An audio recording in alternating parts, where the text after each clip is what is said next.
Bismillahirrahmanirrahim. Alhamdulillah wassalatu wassalamu ala Rasulillah wa ala alihi wa sahbihi wa man walah wala haula wala quwwata illa billah amma ba'd.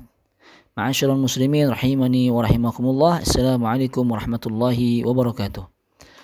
InsyaAllah pada hari ini kita akan lanjutkan kembali hukum-hukum yang terkait dengan membaca Al-Fatihah dan surat-surat pendek. Pada pertemuan yang lalu kita sudah membahas tentang hukum seseorang membaca Shadaqallahul Azim, dan insyaAllah pada hari ini kita akan membahas tentang lafaz Rabbighfirli setelah membaca Al-Fatihah, seperti yang biasa kita dengar, ghairil maghdubi alaihim waladdallin Rabbighfirli amin. Apakah hukum dari Rabbighfirli tambahan yang ada dalam bacaan ini?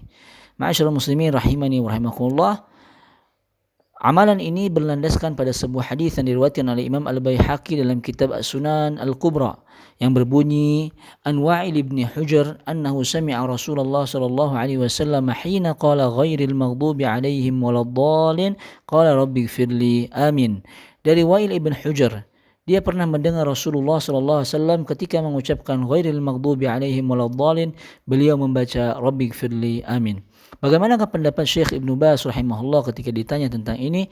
Beliau pernah ditanya oleh seseorang, apakah hukum bacaan seseorang setelah membaca iyyaka na'budu wa iyyaka nasta'in, ista'anna billah, kemudian seorang membaca ghairil maghdubi alaihim waladdallin, kemudian membaca rabbighfirli wali walidayya. Beliau mengatakan bahwa amalan ini tidak ada dasarnya dari Nabi SAW.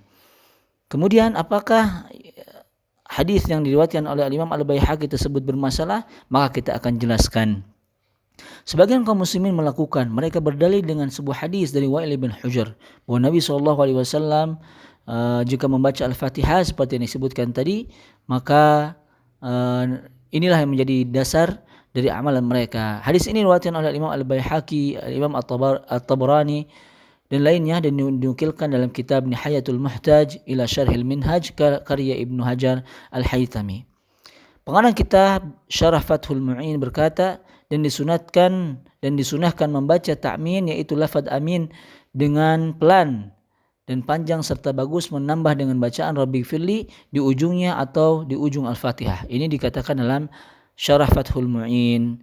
Tetapi ma'asyiral muslimin, perlu kita ketahui, setelah diteliti ternyata riwayat hadis di atas yang kita sebutkan tadi, kemudian apa yang dijelaskan di dalam kitab Fathul Mu'in, bahwa hadis tersebut diriwayatkan dengan riwayat yang sangat dhaif, karena di dalam sanadnya ada seorang rawi bernama Ahmad ibn Abdul Jabbar Al-Utairidi. Menurut Muhammad ibn Abdullah ibn Al-Hadrami, dia itu seorang pendusta atau kadzab. Ini dijelaskan dalam kitab Tahdzibul Kamal fi Asma'ir Rijal jilid 1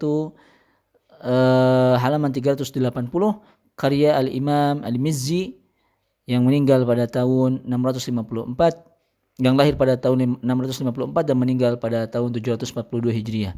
Karena hadis di atas adalah hadis yang sangat dhaif, maka amalan membaca Rabbighfirli di ujungnya adalah di ujung surat Al-Fatihah adalah terlarang dan termasuk amalan yang tidak dicontohkan oleh Nabi SAW.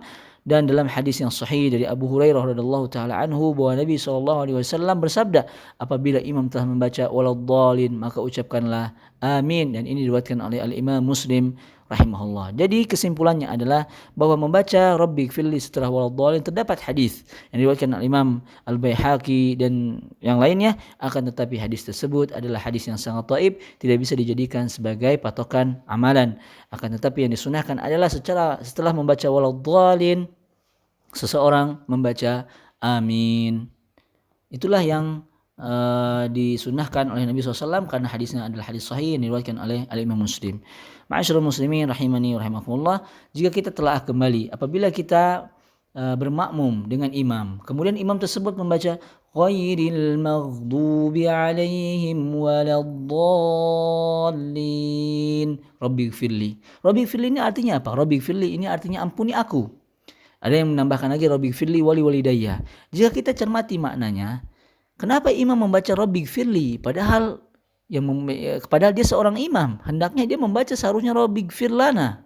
Ini juga termasuk kecacatan dalam bahasa apabila Rabbighfirli itu untuk imam saja dan makmum mengatakan amin.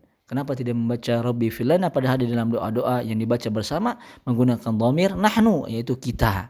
Ini juga kecacatan dalam bahasa dan memang ini adalah hadis yang sangat lemah.